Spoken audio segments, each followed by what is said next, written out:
What if the rapture's true, but in a much different way than we've ever been taught? You're listening to Inspire Me with Jay, where science meets spirit and stories of meditation and the near-death experience awaken what's possible within us all. I'm Jay, and this is your moment to be inspired.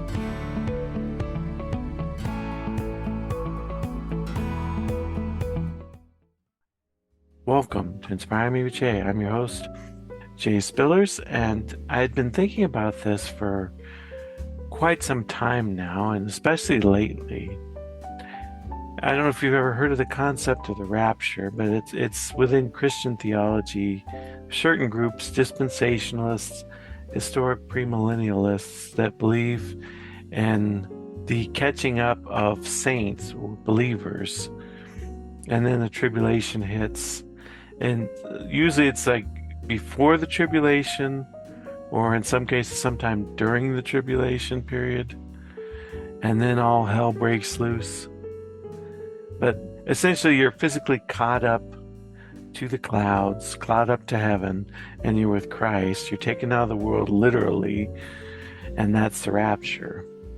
And it comes from a passage in First Thessalonians that talks about, and we who are alive and remain shall be caught up to be with the Lord in the clouds, and so shall we be with him forevermore. And you're probably familiar with the concept, like the Tim LaHaye books, Left Behind, and the movies that were made with it, with Kirk Cameron. And there's a lot of older movies too that did it too. There was a really good series in the 70s called Thief in the Night, and there's a sequel called Distant Thunder. And those movies were made in the 70s, but they were kind of a lot more interesting to watch. They kind of had like a funky Scooby-Doo horror flick theme to it almost. They were fun to watch, but of course they followed the traditional line of the rapture happened and here's these people left behind, and what do they do? Because the world forces, the goons are after them. And so that's sort of the idea of how the rapture's always been taught. And quite honestly, it's not really that secret of a doctrine, because it's like it's there in pop culture. It's I think there was a Simpsons episode about it. Everybody talks about it. Everybody's heard of it. So it's like, I don't know how you'd have a physical rapture of the church when like everybody in America and much of the world is totally familiar with it. So it'd be kind of like, everybody disappeared. I have no idea what's going on, even though I've heard about it, for years and years. The concept, I mean, I know there's going to be a strong delusion, but it's like, you'd have to be so deluded that your mind is gone practically, not to, see what happened and be like, oh, which causes many Christians to say, well, it's more of a, at the end, we're just taken up with Christ, but we go through the tribulation, the whole thing. And that's historically more how a lot of the church understood it, that we're premillennial. But the thing is that what if the rapture is totally true, but it's totally different than what we thought? Rather than being a physical catching up in the clouds and being physically removed from the earth, what if it's more of a spiritual rapture, a spiritual awakening of the person, to where they wake up to who they are, what's really important, what reality really is, and they also wake up to the illusion. They understand what the illusion is. And whoever's creating the illusion, whether it's Satan, demonic dark forces, along with the Illuminati, secret societies, all these different groups working together to create illusion. Wealth, the importance of wealth and money is an illusion. The importance of sexualizing everything and power and control and, you know, being fitting in and all these different things that the Illuminati uses, that the dark forces uses to kind of suck you in, to kind of enslave you. And that if you don't do what we want, we're going to cut all these things off from you. We're going to harm you. You're going to die. Maybe we'll just kill you. But waking up to the illusion that of that while waking up to the reality. And this is kind of what you see in like a near-death experience, you know, because I've heard of like near-death experiences where like very wealthy individuals, there was like a very rich millionaire that had a near-death experience, came back, and the importance of money and wealth was just gone, and he went in a completely different direction of serving others and helping humanity. And that's kind of a theme you see throughout the near-death experience. A lot of what we were told was important, or whether directly or subtly, really wasn't all that important. And the things that were really important were the spiritual. And, you know, that's kind of going into what a lot of people are talking about 5D, the fifth dimension, because we live in a physical third dimension. But the fifth dimension is awakening spiritually to reality. And it doesn't necessarily mean that you physically disappear from the third dimensional world, you know, which would essentially just be a rapture itself, you know, just be, you know, basically putting it in a more scientific way, you know, but it essentially to be physically caught up to a heaven, or you'd dimensionally be taken out where we couldn't see you. It's conceptually would be the same, but that's not really what I think the 5D awakening is about. It's more about just awakening to the spiritual reality of who we are, waking up from the dream, waking up from the illusion, and what's there in the world. And it's kind of interesting is that even while the world goes to hell in a handbasket, the world is so caught up in chaos. Once you start to awaken and reflect inward, a lot of the things that seem so important really aren't. You know, it's like, okay, there's World War III looming. There's these dark disclosures. There's all these catastrophes, economic collapse. But I can have total peace about it. It's like, it almost doesn't even matter. You know, it's not like we want to see people suffer. But it's like it really doesn't weigh that heavy on us. And sometimes we can be sort of sucked back in for a moment. But then it's like we need to get back here, get to the center, get to the 5D spiritual reality. And it's like once you can get there and like really be there, you're awakened, you're raptured in that sense, you know. And I kind of thought back like on the one movie, Distant Thunder, which was the sequel in the 70s. You know, they're all there. They've all been caught. They're in a room. It kind of looks like a barracks almost. I think it was a church actually, but they had like different beds and stuff.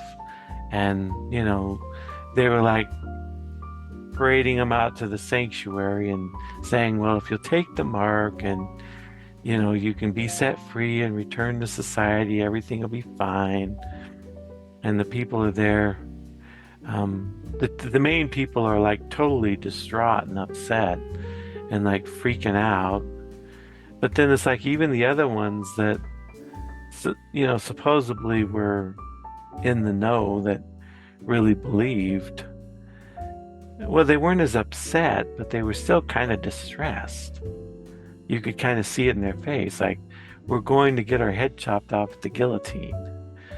And they're kind of distressed, but, you know, they're not freaking out, you know. And I've always thought about that years later. I'm thinking, this really doesn't make any sense.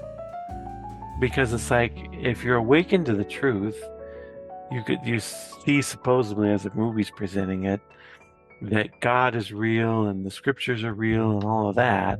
It's like, well, what the heck are you worried about? It's like you're literally going to die and lose consciousness. 3 seconds later, you're going to be in the heavenly dimension. So it's like, what difference does it make? It's like they're not even dying a bad death. That's the thing. It's like, because you think about like, you know, the apostles and some of the early church where they died all these horrible deaths. They were crucified upside down, and you know, they were killed in all these horrible ways, and then throughout the centuries burned at the stake, and those are horrible ways to go. But it's like, yeah, the guillotine, it's like I'm gone in 3 seconds. Even if my consciousness is there a little bit, like 10 or 15, it's like, what difference does it make? It's like that literally is nothing. Why would you be so distressed about it? It's like, if that's all they're going to do to you, is a quick guillotine or firing squad or something like that, it's like, yeah, difference does it make?